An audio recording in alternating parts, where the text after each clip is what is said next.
Welcome back, art lovers, to another episode of The Story Behind the Painting brought to you by Muzea. I'm your host, and today we are diving headfirst into the ultimate cosmic drama. Think modern internet critics are harsh? Wait until you meet the original god of trolling.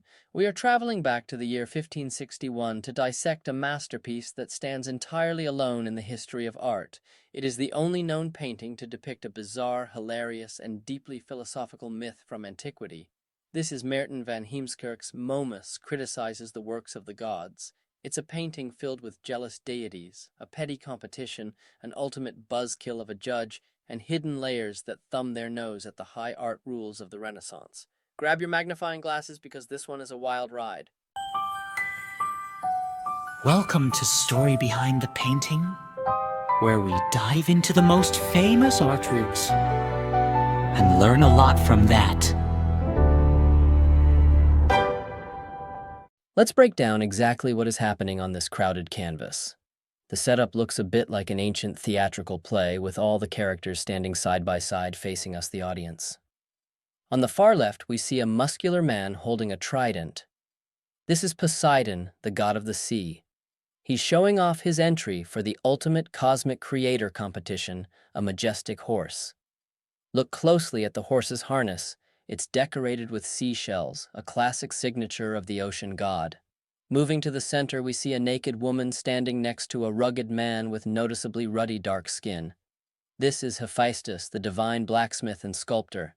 His skin is weathered and darkened from the intense heat and fire of his forge, and he's holding his blacksmith tongs and a large hammer.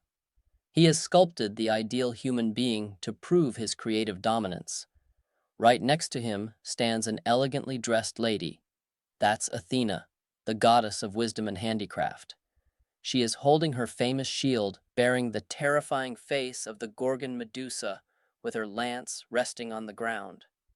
Her grand entry in the contest isn't a living creature. It's the massive sweeping palace you can see dominating the background landscape. Finally, look to the right. Standing on a stone slab is our judge Momus. He is the god of satire, mockery, and unrelenting blame. He's holding a small statue of a woman pointing aggressively at her chest. So, who wins? Well, according to Momus, absolutely nobody. The painting captures the exact moment Momus delivers his brutal final verdict. He looks at Poseidon's horse and says it's a failure.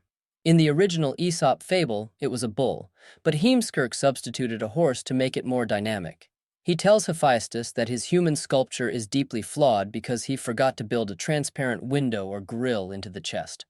Without a window to the heart, how can anyone tell if a person is lying or telling the truth? And as for Athena's grand palace, Momus scoffs that she forgot to put wheels underneath it. After all, how can the inhabitants easily roll their house away if they end up living next to annoying neighbors?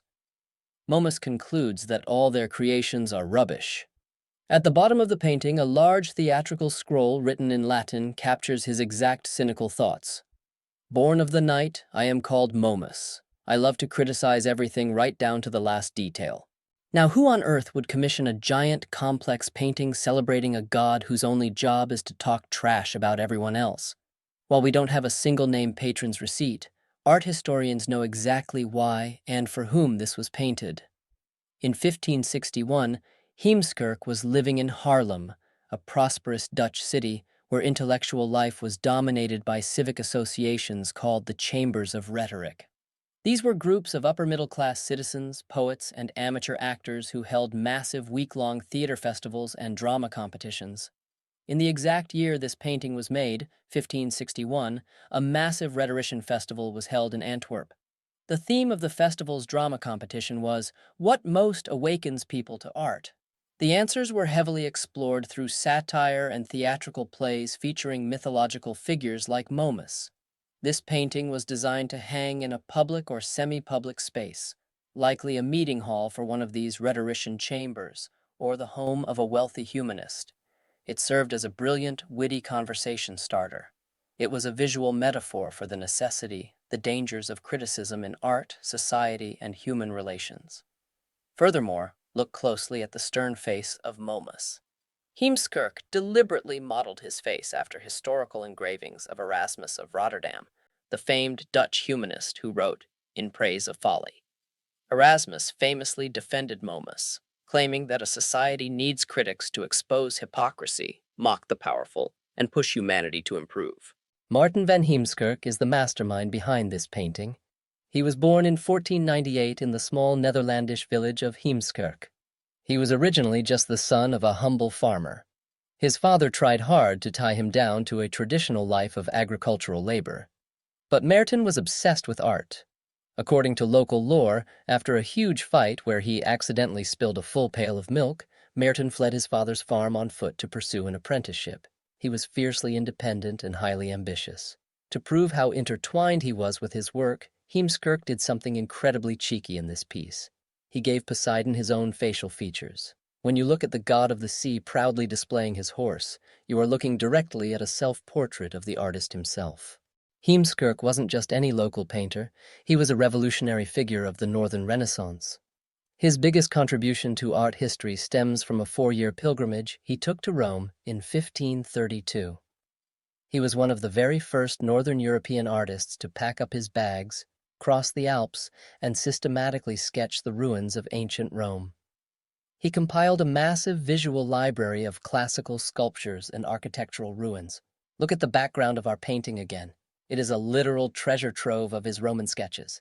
You can spot a massive marble vase, an Egyptian obelisk, a rearing horse statue, sphinxes, and an elephant-headed fountain. Most notably, the towering pillar on the right is explicitly modeled after Trajan's column in Rome. At the base of this very column, Heemskerck proudly signed his name and the year, 1561. But his contributions also include pushing art into a bold new phase called mannerism. If you look closely at the lighting in this painting, you'll notice something strange. There are almost no natural shadows. The light seems to come from every direction at once. The background has a bizarre patch of blue-gray landscape behind Poseidon's head that cuts sharply into the scene. Heemskerck knew exactly how to use perfect perspective and dramatic shadows, and he proved he could do it beautifully in his other works. But here, he deliberately rejected the rigid realism of the High Renaissance. By distorting space and utilizing surreal color zones, one dark, one blue-gray, and one diffuse yellow, he pioneered a stylized, emotional approach to painting that shocked and fascinated his contemporaries. Ultimately, Momus criticizes the works of the gods is a brilliant, layered masterpiece. It is a celebration of classical antiquity. It is a self-aware nod to the theater culture of the Dutch rhetoricians. It is a bold stylistic statement from an artist who refused to follow the rules. It reminds us that criticism can be harsh, but it urges us to look deeper. It pushes us to challenge our assumptions and to keep striving for creative perfection. If you love discovering the hidden scandals, rivalries, and secret histories behind the world's greatest art pieces, make sure to hit that like button and subscribe to our channel. And hey, want to take your art journey to the next level? Download the brand new version of the Muzea app today. With our latest update, you can explore galleries worldwide, rate and review your favorite museums, and share your thoughts on the masterpieces you visit. Every review you write earns you exclusive member points. Accumulate your points to enter and win incredible prizes in our massive community giveaways. The link to download the Muzea app is right in the description box below. Start exploring, start reviewing, and we will see you next time on the story behind the painting. Welcome to Story Behind the Painting, where we dive into the most famous art routes and learn a lot from that.